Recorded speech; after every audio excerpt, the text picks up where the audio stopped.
Lowe's knows that free is just better. That's why MyLowe's Rewards is free to join. As a member, you earn points towards MyLowe's money on eligible purchases, get exclusive free gifts, and earn free shipping at Silver Key status, all on top of weekly member-only deals. Don't wait. Join MyLowe's Rewards for free today and start saving more. Lowe's, we help, you save. Loyalty program subject to terms and conditions. Details at lowes.com/terms. Subject to change. You know, some people say that Odoo business management software is like fertilizer, the way it promotes growth and all. But other people say Odoo is like a magic beanstalk because it grows with your company and is also magically affordable. And there's some people who would even say Odoo's individual software programs come together to build the perfect suite like building blocks. Well, Odoo is all of these things. Fertilizer, magic beanstalk, building blocks for business. So sign up now at odoo.com. ODOO.com. Nah, dude, think about it. You do a series of shorts for the movie, right? Like, what if Tony Stark had been given the super soldier serum? What if Killmonger had stayed the Black Panther? Okay, now I'm excited. Right? Yeah, for the record, I still can't care about this. Thank you, Tom, for your contribution. Gentlemen, come in. Oh, not again. Eli, what the hell did you do to the studio this time? Do you like it? I think it's a little more appropriate for a kingpin like us. I told you not to show him that Uproxx article. He's just going to go right to his... I didn't, dude. He Googles himself every day. Calling it Googling? Oh, Chisel. Simple Chisel. I remember the days before I was at the top. How I envied you. Here. For your family. Oh, is that money? Give me money. Money. Tom, ow, Tom, relax. This isn't money. I would still right, like it yeah. if it looks just like money. Rectangular paper that Eli has written good for one podcast download on. Yes. Ever since Uproxx.com told me about me, I am a billionaire in downloads. Nope. No, I wish. How many is a billion? No. I think that's a lot and I want it. We don't have a billion downloads? Not even close. Like, how many zeros for a billion? It's an easy question. Wait, sorry. Somebody So, if I don't get a billionaire kingpin downloads money, what kind of downloads money do we have? Olive Garden on your birthday download money? Hershey Park is kind of like Disneyland download money? If podcast downloads had payday loans, you'd need one. That's that's kind of like what you're saying here. Oh. Sad. Is it 5 zeros? That's... Nope. It's not. Nope. I need some more. I'm going to Google this.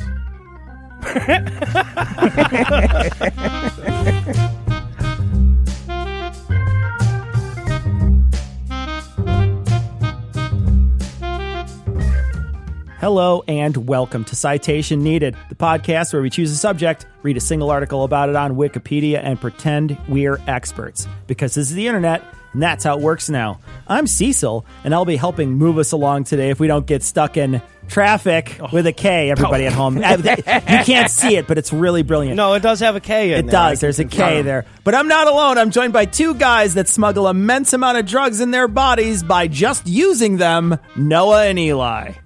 Yeah, thank you. Yeah, when they ask whether there are drugs in the car, whether I'm lying or not is kind of a matter of metabolic rates. And I'm just saying, post-apocalyptically, you could dole me out to depressives and they'd be good for a while. I'm just hoping. My fellow... Also joining us tonight, a guy who Heath would have certainly sold a bag of oregano to in high school, Tom. Okay, to be fair, I knew that it was oregano. It's just I watched everybody else in high school turn Heath down. I thought a pity yes might do him some good. It didn't. Oh, patrons.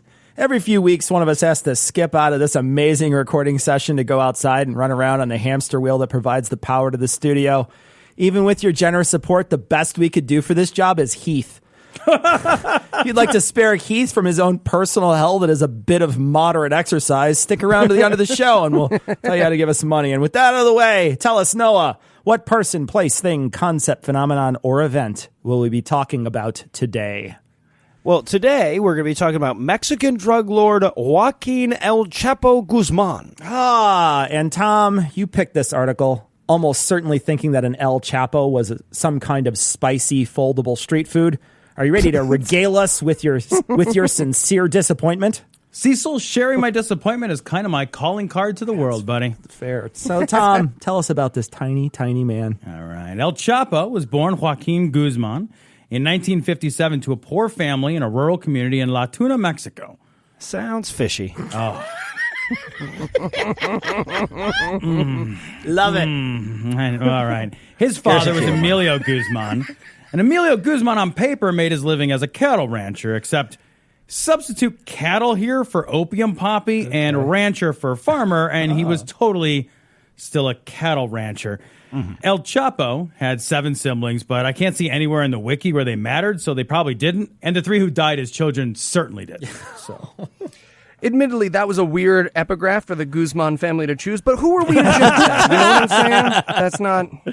all right, now, little Joaquin Guzman's early life was less than ideal. After dropping out of school in the 3rd grade to help his dad with the opium poppy business, he worked making money selling oranges to the workers on the farm. But he must have been really bad at it because his father beat him regularly. To a pulp? Or almost certainly.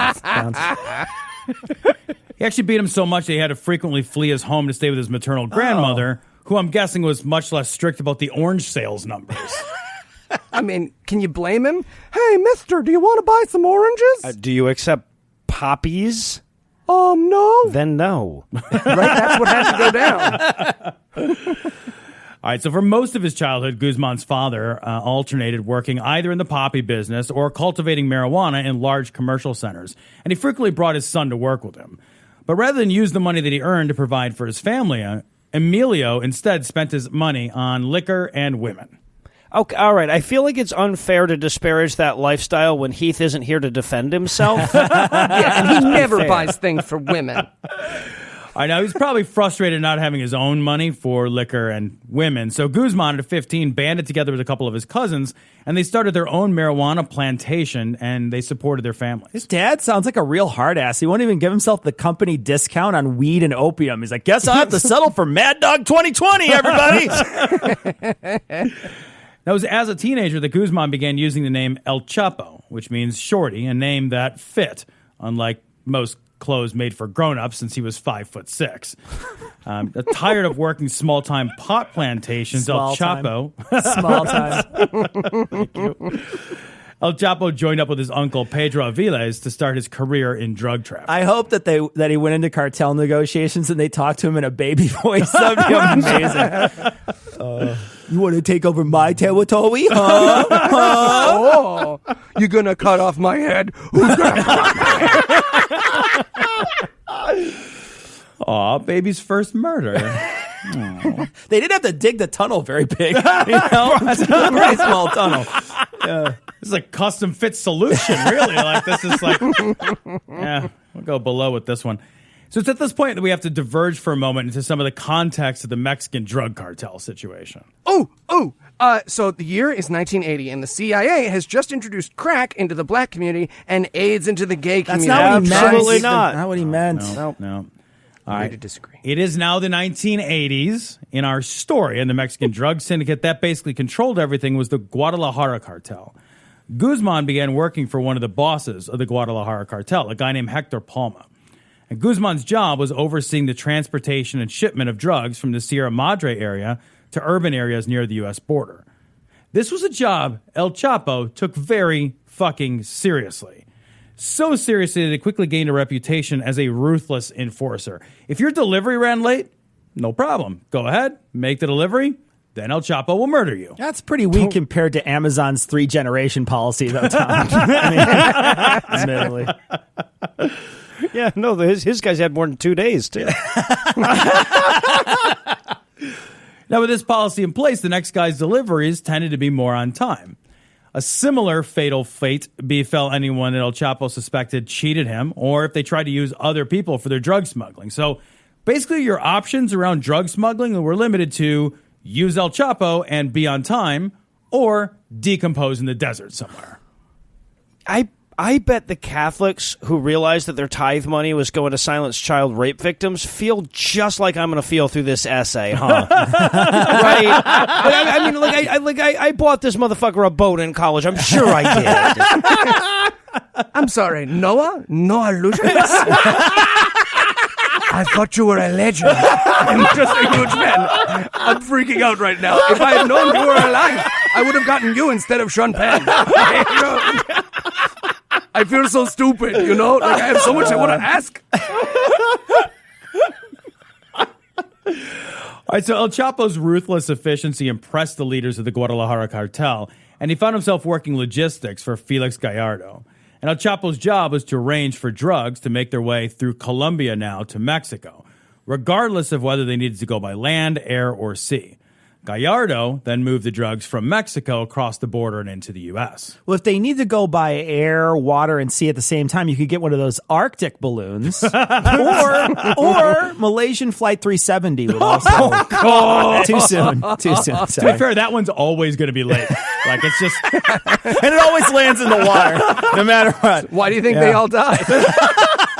There's still somebody at the opposite gate on the other end like, this one is really delayed. This is not... It's Heath.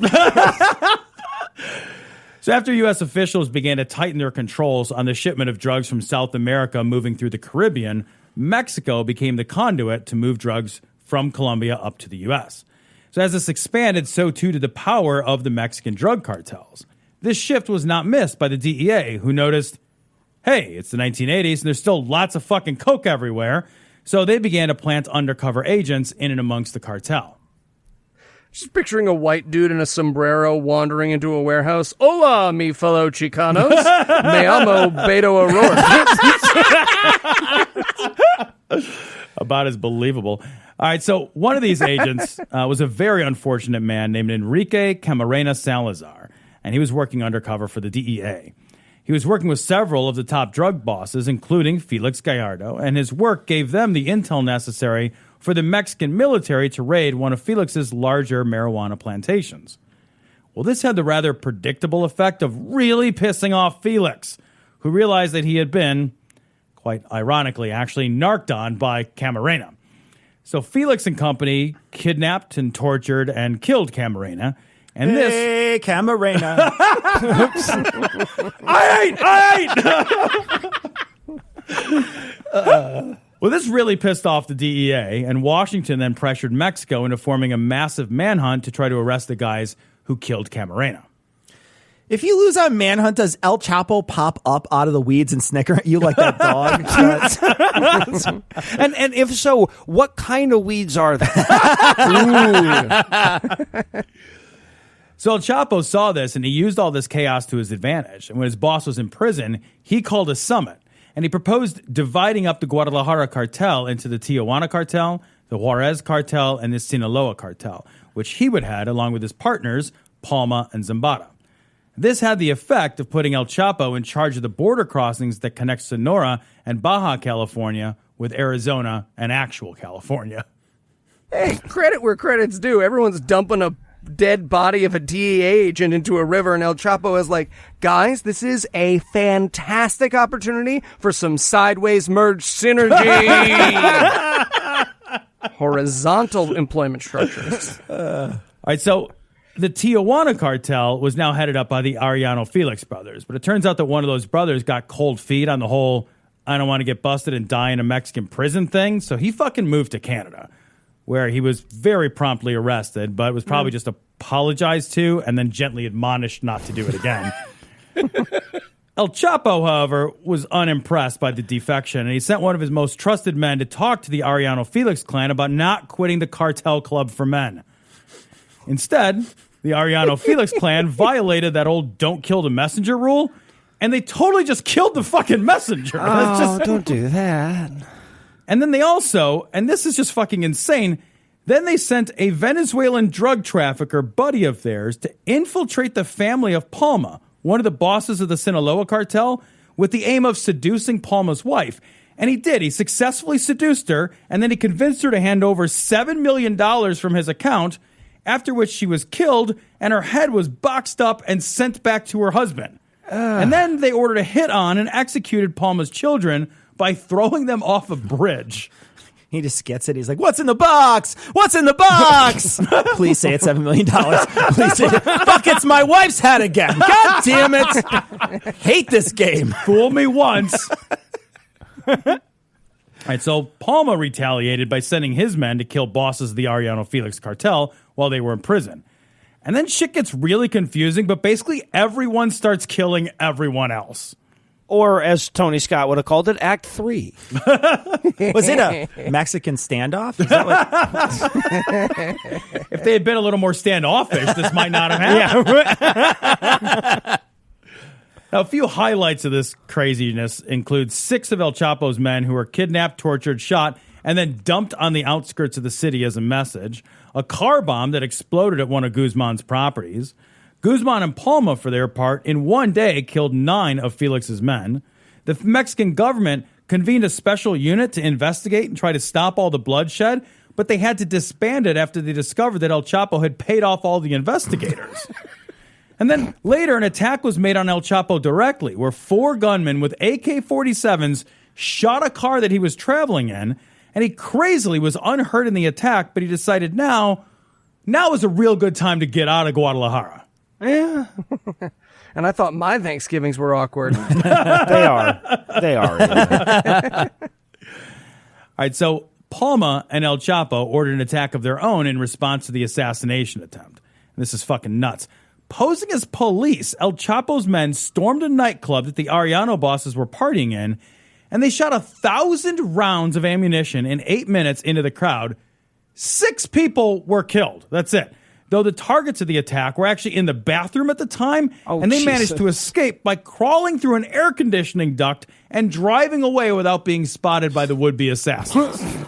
It's just like, boss, we missed them, but we shot the fuck out of those 6 people we killed. Like 200 bullets a person, boss. Well, 200 bullets. More like 167, but sure. Yeah. Who the hell hired those assassins? Okay, last question of the interview. You're doing great so far, by the way. How many fingers am I holding up? 12?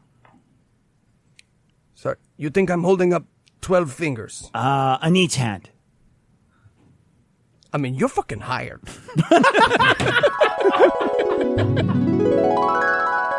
So for 6 more months, they continued these tit-for-tat murder sprees until on May 24th, 1993, an informant for the Arellano clan sent word that El Chapo was at the airport.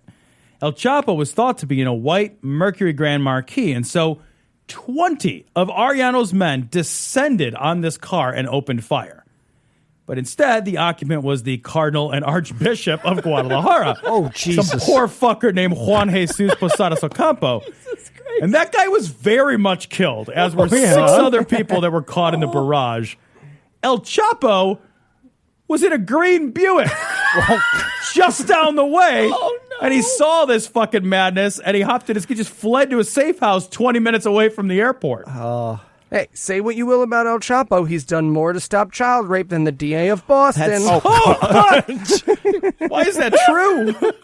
El Chapo's like, see, I told you, dressing in this red cassock was going to pay off. You guys are all like, no, it's not going to work. All right, so killing the Archbishop in Mexico, that's a super bad deal. And so the Mexican president flew to Guadalajara and condemned the attack. Oh, thank goodness he didn't do it from where he was. Now they knew he meant business when he flew. They knew. All right, so the public at large, the church, the government, they were all pretty pissed off at this point, and they put a $5 million bounty for the arrest of the people involved in the shooting. And El Chapo, even though he was the target, he was complicit by just being part of this fucking madness, and he now became a very severely wanted man. I mean, that's great and all, but, you know, I would have loved that to kick in a little earlier, maybe when we had 167 bullets apiece and 6 dudes at a club, right? It's a shame that there's a social status limit you got to reach with your hextuple fucking homicides in that country before they get all the way pissed. Not even a little wrong. Jesus. So, how many followers on Twitter? You are going down. It's like you're filling a meter in a video game. You know what I mean? Jesus. All right, so El Chapo fled, probably not in a white Grand Marquis, bouncing around from safe house to safe house. At one point, he gave $200 million in cash to one of his associates to provide for his family. And then I love this. He gave another $200 million to another guy to run the cartel, I guess, in case he was late to work for a while. El Chapo at this point intended to run to Guatemala with his girlfriend, but authorities from Mexico and Guatemala were tracking him pretty heavily. El Chapo paid a $1.2 million bribe to a border guard. That guard gave him up, though not until after he took the $1.2 million. Nice. Well They didn't get that back. And El Chapo was arrested for the first time by Guatemalan army and extradited to Mexico, where he was sentenced to 20 years in a maximum security prison. Great job catching El Chapo, Johnson. Thanks, boss. Hey, wait, I'm sorry, is that your new boat? I mean, it's one of them. It's one of the boats I have. Well, with El Chapo caught and in prison, there can't be much more of this story left, so let's take a quick break for a little apropos of nothing.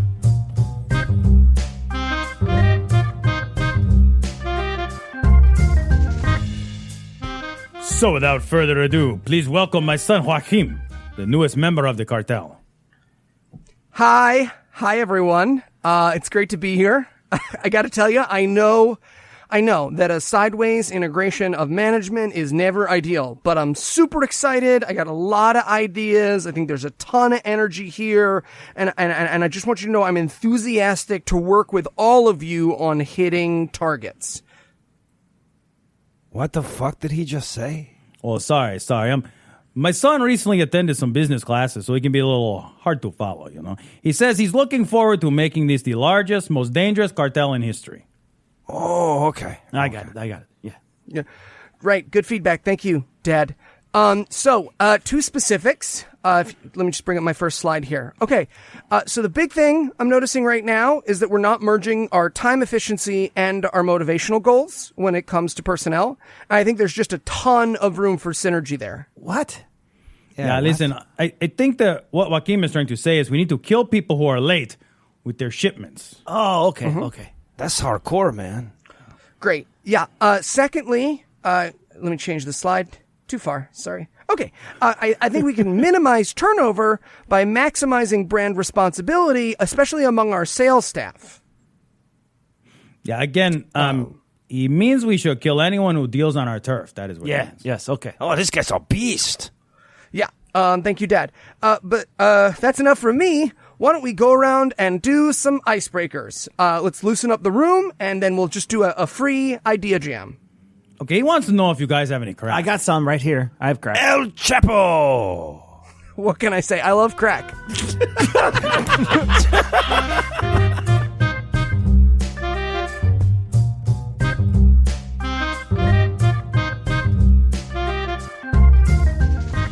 All right, so far we've heard of a child orange merchant that went rogue and hired people for a vicarious killing spree, after which he winds up in a Mexican prison. Tom, how are living conditions in the Mexican lockup for our hero?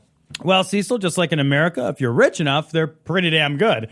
While in prison, El Chapo continued to run his empire, except the only difference really now is the government's cooking his meals. Because of the astonishing wealth and power of El Chapo, he just ran the prison. He lived lavishly. He smuggled in women and luxury goods. He had a literal suitcase of cash to spend while incarcerated. The guards were basically his servants, and he even met his longtime mistress, Zulerna Hernandez, while in prison. She was a former police officer who was serving time for armed robbery. Oh. So I guess, like, all things considered, things weren't going all that badly. No. Okay. Now, where's that Harry Met Sally 101? Right? Where's that interview? What's crazy is with enough money, you can have a guy-girl mixer in prison. Jeffrey Epstein should see if they could get one with the juvenile detention center, you know? Jesus Christ. Oh, no. Enough money. Oh, no. El Chapo was so effective running this cartel from prison that he actually got indicted in San Diego on charges of money laundering and importing literal tonnages of cocaine into California through his associates on the outside while he was operating all of this from his prison cell in Mexico. But why? So that Mexico could send him to prison harder? I wish they had. Even his lawyer ended up getting arrested and charged with bribing officials that were there to make sure that the Sinaloa cartel members were freed as soon as they were arrested. And El Chapo may have just elected to stay in prison, except the Supreme Court of Mexico made a ruling that allowed for easier extradition from Mexico to the U.S. So El Chapo bribed a guard to conceal him in a laundry cart, and then they just literally wheeled him out the front door in this cart to a waiting car where he stood up, got in the trunk, and the guard just drove off. There's video of this. A few miles away, when the guard stopped for gas, El Chapo just pops out of the trunk and runs off into the night.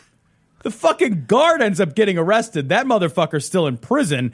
27 other people were arrested for their role in the escape, and the only guard who tried to report the plan disappeared and is presumed dead. Okay. What's that guy's story, right? He's like, I'm sorry, guys. I will bring him filet mignon and women, but I will not help him escape. Cool, no problem. Hey, a quick question. How many duffel bags do you think it would take to fit you? Like if you were in pieces?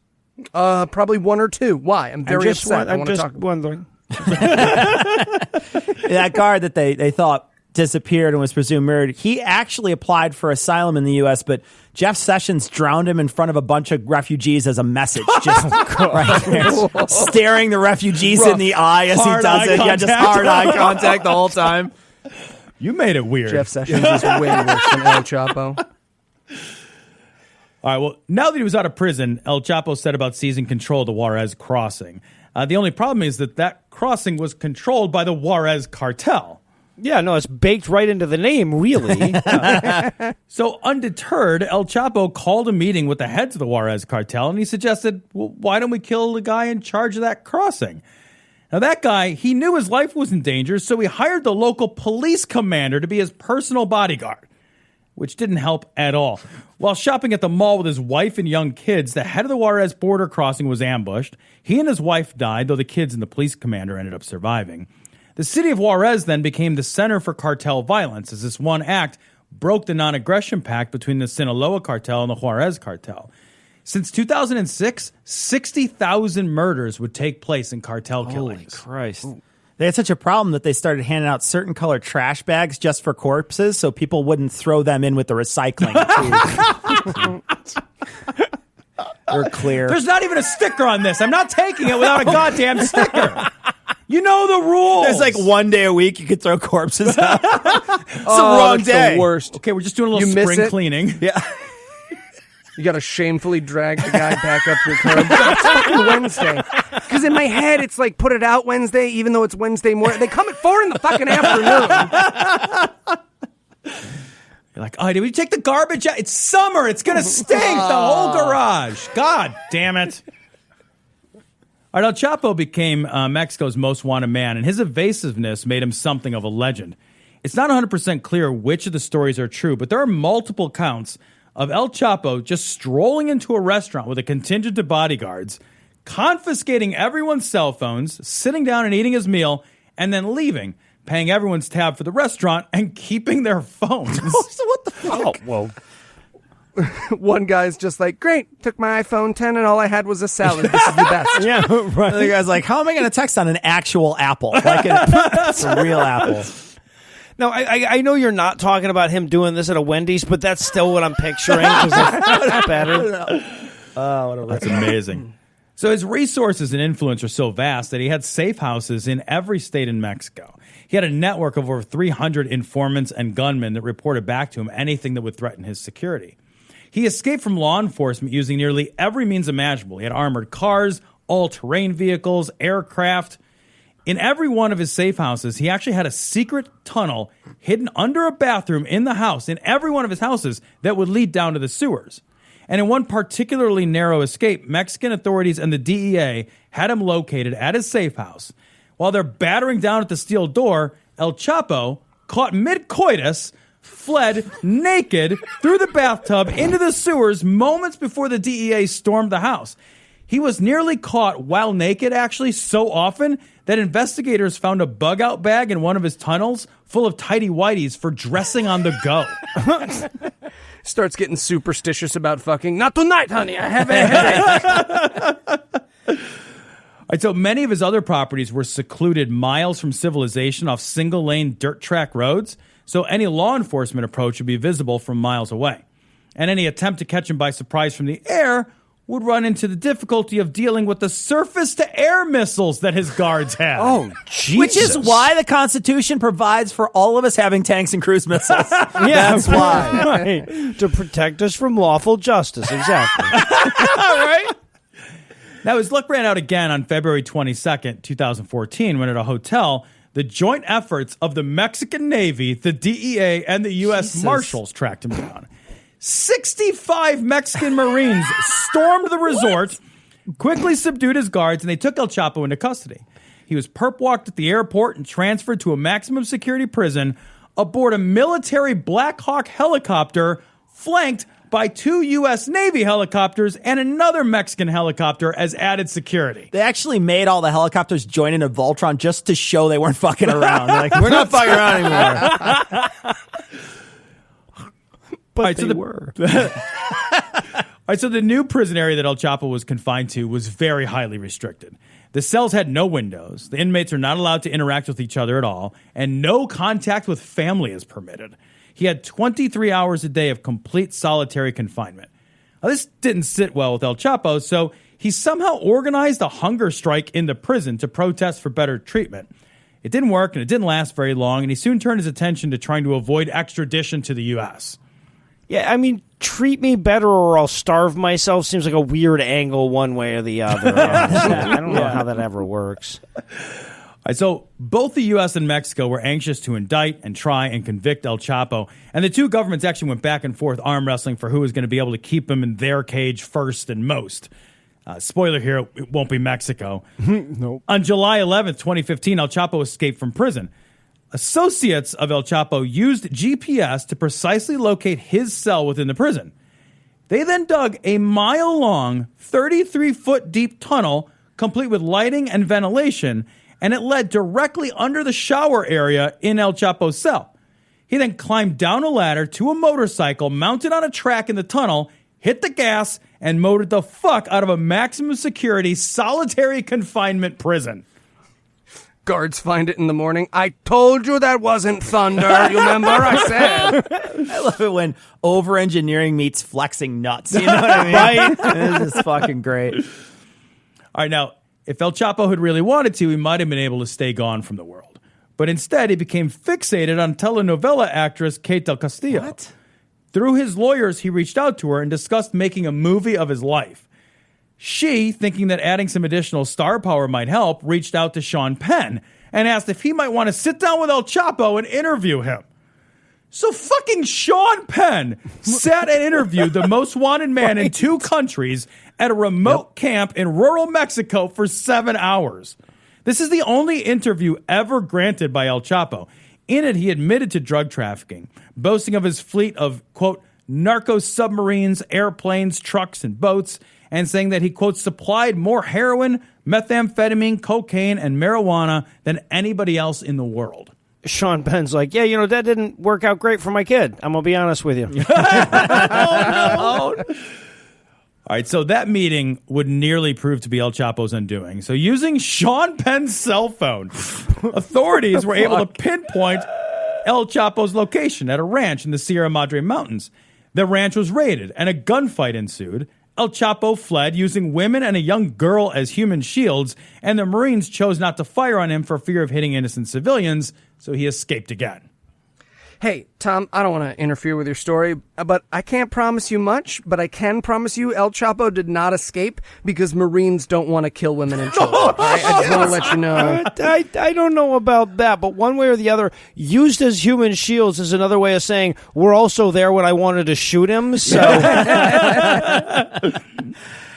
I never heard anything in my life that sounded more generated by Mad Libs than El Chapo was caught using Sean Penn's cell phone.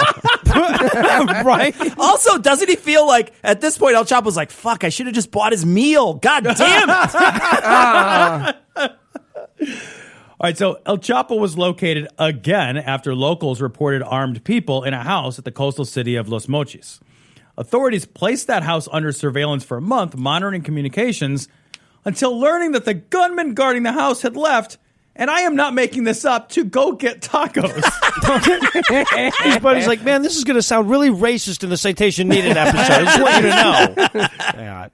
So while the gunmen were getting food, they raided the house, but El Chapo escaped again through a secret tunnel. He emerged near the highway and hijacked a passing car.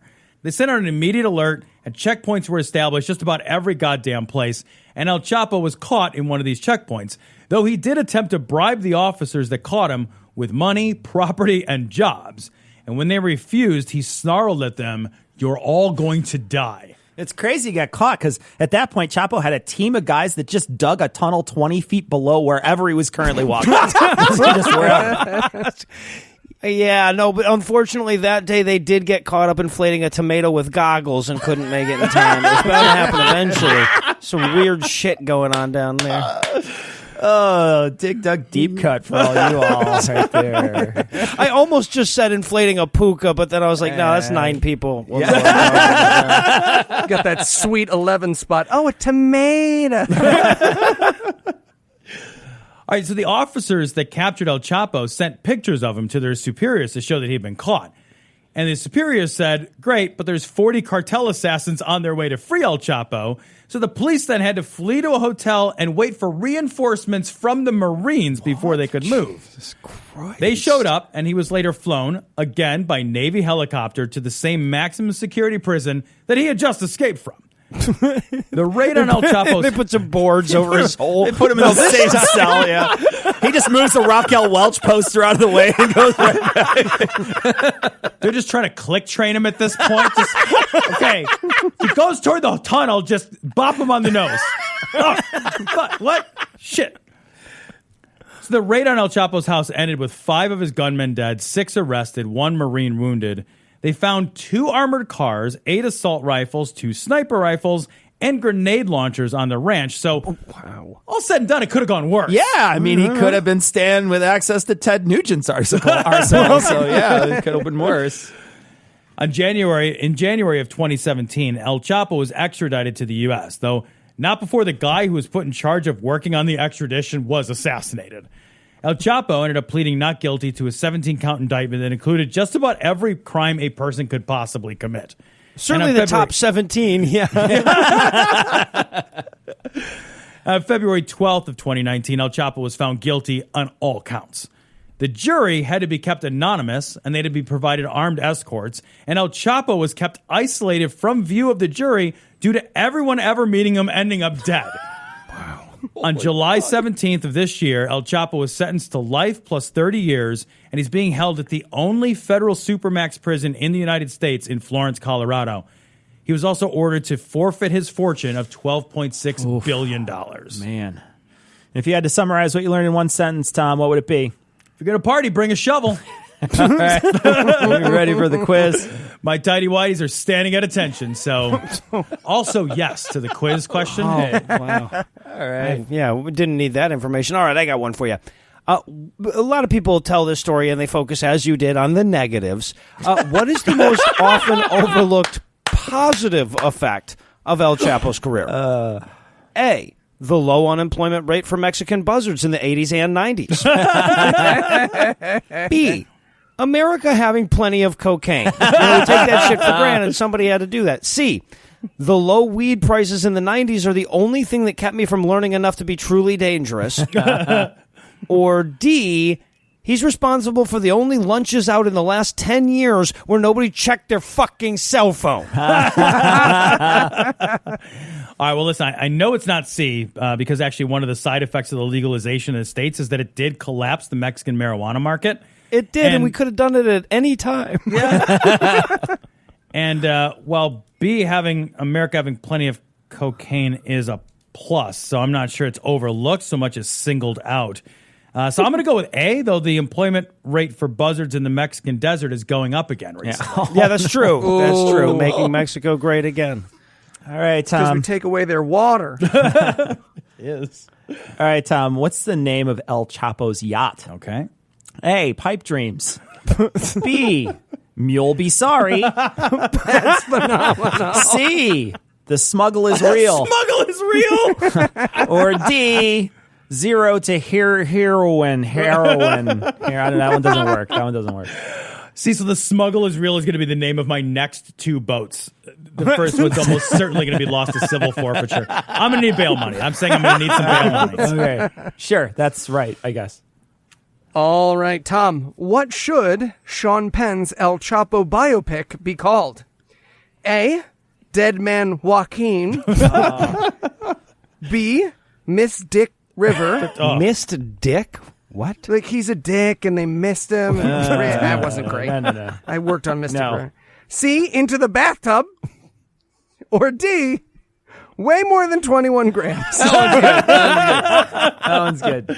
All right, I like Dead Man Joaquin. That was good, but I think this is a trick question. Obviously, Sean Penn should not be in any biopics. Movies of any that's kind. not correct, apparently. No, it's absolutely not correct. Not correct. Not, That and not means- just because of the theme of the way the show works out, the formula here. That means that Eli's the winner this week. Woo! I choose Cecil. Seamlessly done. After suitable delay. He chooses- All right, well, for Tom, Eli, and Noah, I'm Cecil. Thanking you for hanging out with us today. We'll be back next week, and by then I will be an expert on something else. Between now and then, you can listen to our sister show, I Will Snort That, thank you. This week's episode, buttercream frosting. Don't miss it. If you'd like to help keep this show going, you can make a per episode donation at patreon.com/citationpod or leave us a 5-star review everywhere you can. And if you'd like to get in touch with us, check out past episodes, connect with us on social media, or check the show notes, be sure to check out citationpod.com. Jorge, thank you so much for coming in. No problem, El Chapo. What's up, boss? Jorge, there's no easy way to say this, but your sector is going to look at some loss of overhead this quarter. The truth is we just overinvested in that market, and we've got to cut our losses. Honestly, we have just put too much manpower in a weaker investment space than we probably originally should have thought of. He's going to kill you and cut off your head. Oh, okay. Bummer.